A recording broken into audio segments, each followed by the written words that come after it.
बिस्मिल्लाहिर्रहमानिर्रहीम। अस्सलाम वालेकुम दोस्तों, बहनों, भाइयों। आज हम हज़रत इमाम हसन रज़ियल्लाहु ताला अन्हु की शहादत बयान कर रहे हैं।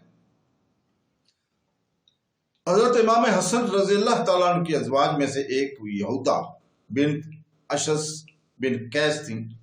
मुआविया ने यहूदा के साथ मिलकर हज़रत इमाम हसन को जहर देने की साजिश की। बदले में इसे 1 लाख दिरहम मिलेंगे और वो इसका निकाह यजीद से कर देगा। ये उससे शर्त तय हुई थी मुआविया की। इस खबीस औरत ने हजरत इमाम हसन को पीने के पानी में जहर मिला दिया, जिसके नतीजे में वो फौरन शदीद बीमार हो गए। बड़ी तकलीफ के बाद हजरत इमाम हसन इस दुनिया से रुखसत हुए। शहादत से कबल आपने अमूर अमामत अपने भाई हजरत इमाम हुसैन के सुपुर्द कर दिए और इन्हें अपने खानदान का वली बनाया। हजरत इमाम हसन ने फरमाया था कि जन्नत अल बकी में दफन होने से पहले इनके जिस्म खाकी को आखिरी ज़ियारत के लिए हुजूर पाक सल्लल्लाहु अलैहि वसल्लम की कब्र पर ले जाया जाए।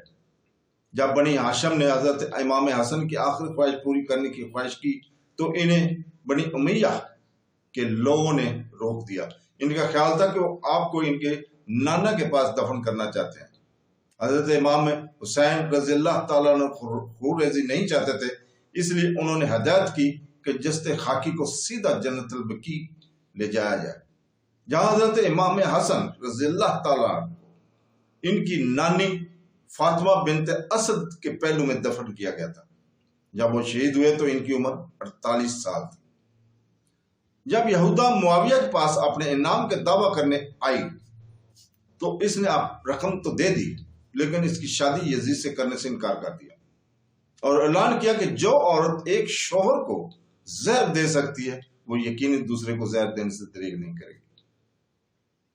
तो दोस्तों, ये थी शहादत की छोटी सी तफसील।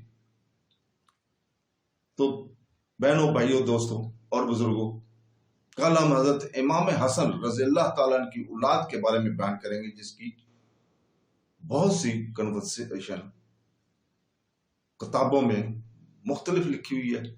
कोई कुछ बोलता है, कोई कुछ बोलता है। तो बहरहाल हम इंशाअल्लाह ताला कल उसको बयान करेंगे। अल्लाह हाफ़िज़।